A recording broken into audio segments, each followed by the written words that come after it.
मिथुन राशीसाठी April महिना कसा असेल हे आपण या व्हिडिओमध्ये पाहणार आहोत।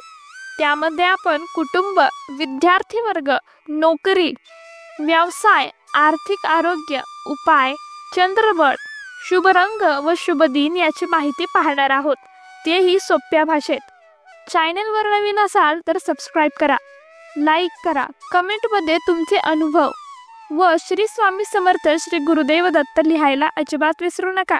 चला तर मग पाहूयात। मिथुन राशीचे जातक हे संवेदनशील असतात। ही रास वायू तत्वाची असते। स्वामी ग्रह हे बुध आहेत। या राशीचे जातक अत्यंत सुपीक विचारांचे असतात, हुशार असतात, चतुर देखील असतात। आपली गोष्ट कशी पूर्ण करून घेता येईल याचे संपूर्ण ज्ञान, एक प्रकारची चतुरता त्यांच्यामध्ये असते। त्यांचे विचार, काम करण्याची शैली अत्यंत प्रभावकारक असते। आपल्या कामामध्ये निपुण हे जातक असतात। नवीन बदल नेहमी आकर्षक वाटणारी ही रास असते। नवीन गोष्टी शिकण्याची भलतीच हौस यांना असते। नेहमी उत्साही राहणारी ही रास, जशी परिस्थिती बदलते तसे हे जातक स्वतःला बदलत असतात। बदल स्वीकारतात, खूप छान बाब आहे। परंतु कधी ते जातक खूप कन्फ्यूज देखील होतात। शॉपिंगला गेलो तर हे घेऊ की ती वस्तू घेऊ, निवड करण्याची क्षमता कमी होते। परंतु त्यांचे बोलण्यावर जणू वर्चस्वच असते। एकदम काळीच भेदेल असं बोलणे व तेवढी क्रिएटिव्ह ही रास असते। म्हणून यांना मार्केटिंग, मीडिया म्हणजेच पत्रकारी, जर्नलिस्ट, लेक्चरर असे करिअर प्रोफेशन चांगले मानले जातात। त्याचबरोबर व्यापार क्षेत्रामध्ये मोठे यश मिळू शकते। एप्रिल महिन्यात कुटुंबामध्ये काही गोष्टी स्थिर जाणवणार नाहीत। लहान गोष्टीवरून खटके उडू शकतात। तुम्हाला काही खुलासे उघडकीस येऊ शकतील। यामुळे तणावजनक वातावरण राहील। आपल्या वडीलधाऱ्या व्यक्तींशी आदराने बोला, तुम्हाला उत्साही वाटेल।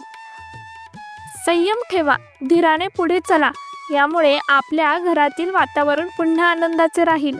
विद्यार्थी वर्गासाठी हा महिना चांगला असेल। नवीन गोष्टींना प्राधान्य देताना दिसून येत आहात। तुम्हाला परिश्रम सुद्धा तेवढेच घ्यावे लागतील। आपल्या गोल्सवर फोकस करा व टाइम मॅनेजमेंटचा योग्य उपाय करून ती कृती करा। हा मोलाचा सल्ला तुम्हाला दिला जात आहे। यामुळे मेहनत करा, त्याचे फळ तुम्हाला मिळेलच। नोकरीमध्ये हा महिना कार्यपूर्तीचा असणार आहे। पत्रकार, शिक्षक वर्गासाठी आव्हानात्मक दिसून येत आहे। स्वतःच्या टॅलेंटचा योग्य वापर करा। तुमचे व्यक्तिमत्व उठून दिसणार आहे। सर्वांगीण विकासाकडे लक्ष द्या व सहकार्यासोबत जोडून राहा, त्यांची मदत होणार आहे।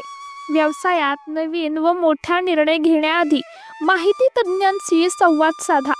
या महिन्यात मोठा निर्णय घेताना नक्कीच हुशार व तज्ञ लोकांचा सुद्धा मुद्दा लक्षात घ्या, म्हणजे फसवणूक होणार नाही। आर्थिक परिस्थिती ही मध्यम असणार आहे। वायफळ खर्च कमी करणे योग्य ठरेल।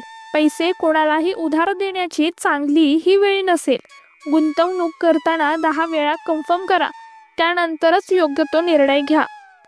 आरोग्याच्या बाबतीत पाहिले तर हा महिना सर्वसामान्य आहे। तब्येत बिघडण्याची समस्या असू शकेल, त्यामुळे नियमित व्यायाम, योगासन करा।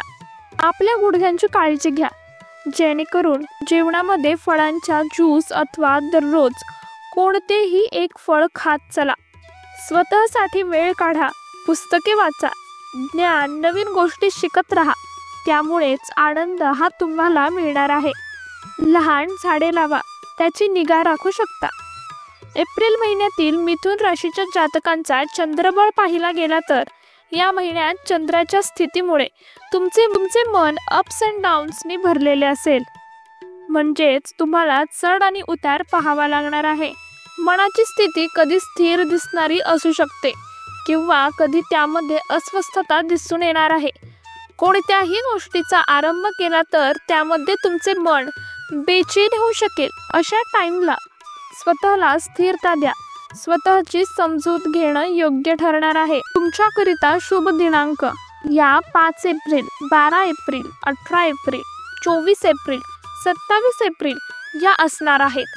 या तारखांना महत्त्वाचे कार्य या दिवशी तुम्ही करू शकता। शुभ रंग हा हिरवा, पांढरा रंग असणार आहे। या रंगाच्या वस्त्राने तुम्ही आत्मविश्वासू, सकारात्मक विचारांनी भरलेले असू शकता.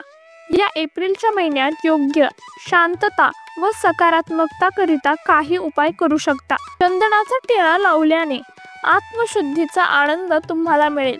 मनाला एक प्रकारची शीतलता प्रदान होणार आहे. गणेश जे विघ्नाचा नाश करत आहेत त्यांची पूजा करा, आराधना करा. हनुमान चालीसाचे पठण तुम्ही करू शकता. या चॅनलवर नवीन असाल तर सबस्क्राईब करा. हा व्हिडिओ शेअर करा. माहिती आवडली असल्यास लाईक करा. कमेंटमध्ये तुमचे काही अनुभव, मनातील प्रश्न विचारू शकता. स्वामी आपल्या पाठीशी आहेत. धन्यवाद. श्री स्वामी समर्थ. श्री गुरुदेव दत्त.